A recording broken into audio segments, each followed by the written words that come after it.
know what I'm saying? We as a family, 4 brothers. You know what I'm saying? Like the Clipse are blood brothers, but the Re-Up Gang are definitely brothers in the form of our group. You know, we never cut corners. We never try to take the easy way out. Even with these mixtapes, like when people listen to them, like originally when we set out, we really wanted to make one of the dopest mixtapes, but we couldn't just tell you, hey, we made the dopest mixtape. You know what I mean? But we said, you know, we get in here, we pick out the right beats, and we attack it the right way, make sure the ad-libs tight, the hooks tight, you know, we're being really creative with it. The listener will hear it. We don't have to tell you, yo, this shit is dope.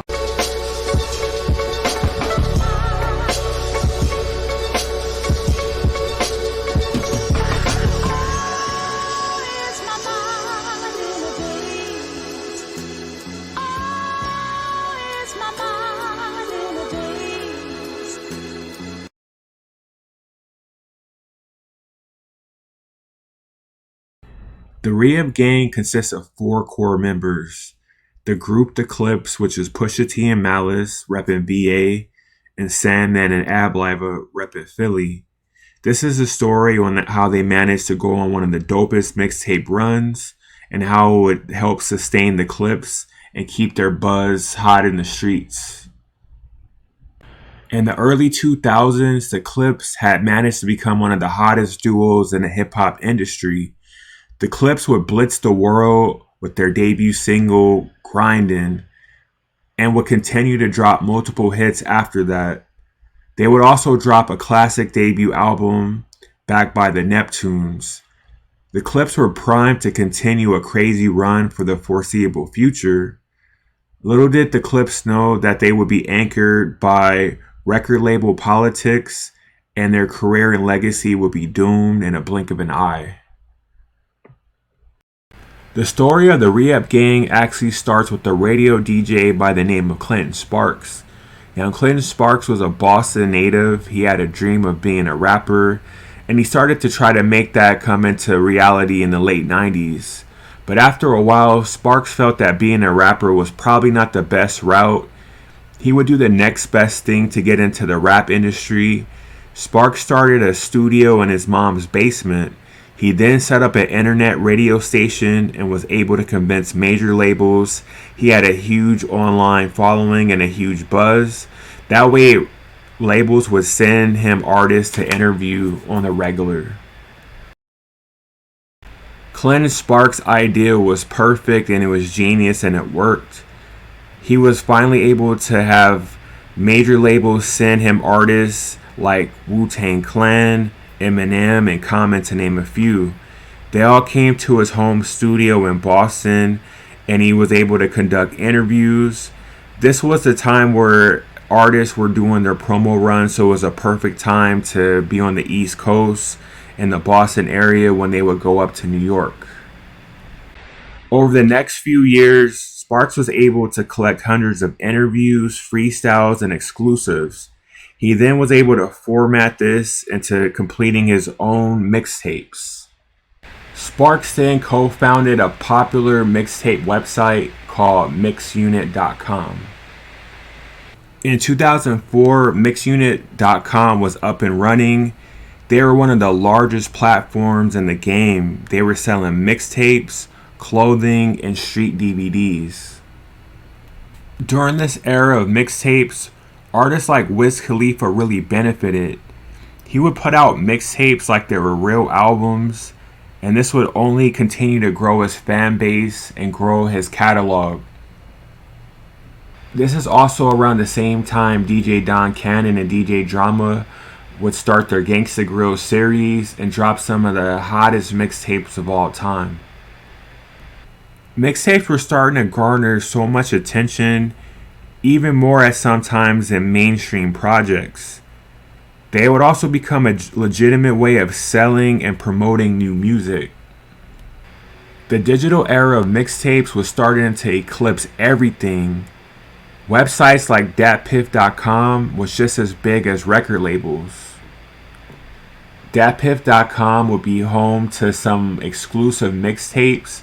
They would also have millions and millions of users come into the platform to not stream but actually physically download some of the best mixtapes out.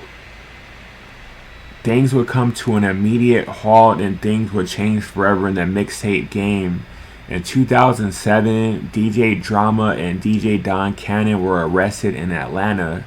Police raided and seized close to 100,000 physical mixtape CDs, computers, recording equipment.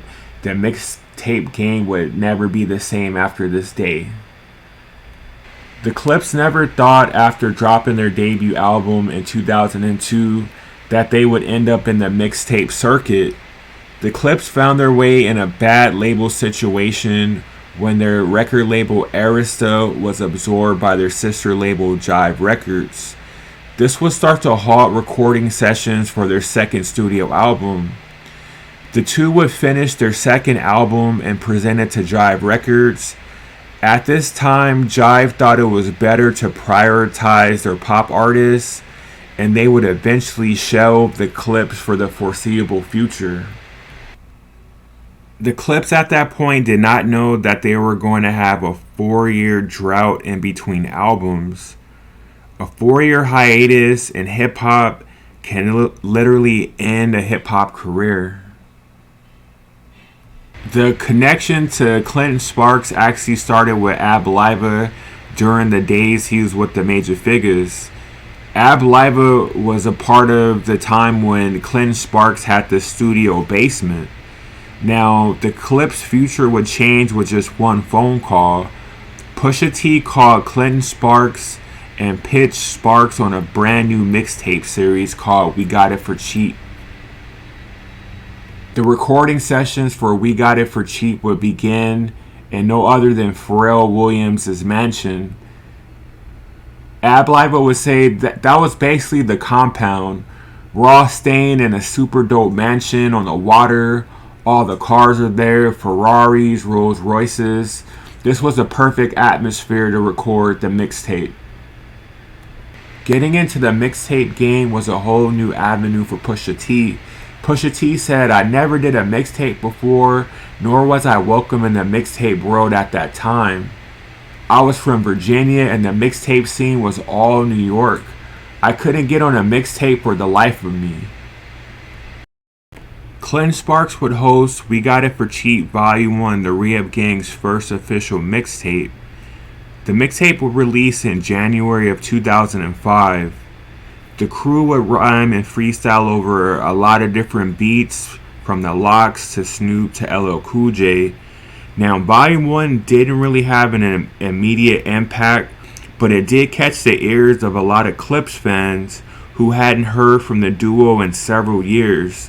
The Clipse fans were excited for new material from the Clipse, and this would serve as a good way to set up the fans for the next release. However, Pusha T wasn't satisfied with the first mixtape, and he wanted to immediately get back into the studio to record Volume 2. Period, point blank. This is all about lyric-driven hip-hop.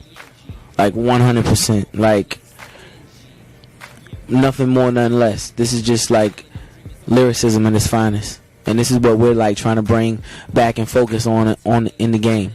You know what I'm saying? Like, a lot of focus isn't on the lyrics. I don't think. We don't think, and you know. We Got It For Cheap Volume 2, again hosted by Clinton Sparks, would be a game changer. Volume 2 would shut down the hip hop blogs. Every major blog was writing about this mixtape.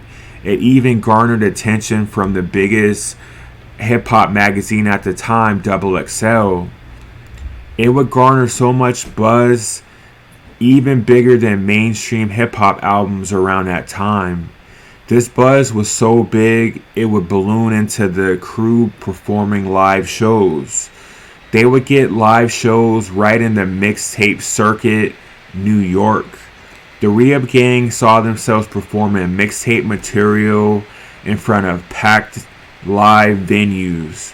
The Rehab Gang at this point, buzz was high, and more importantly, the Clipse buzz was at an all-time high, just as big as it was during the era when they dropped their first album, Lord Willin'.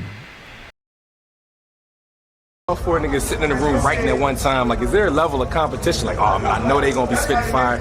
We got to just y'all just do what y'all do, and you know what I mean? Friendly competition because I know that them three niggas gonna come with some heat. Yeah. So you gotta be putting some extra fire. I know it. So you know what I mean? I'm focused and I'm brainstorming. Yeah. I give you one brainstorm. I be last like a motherfucker.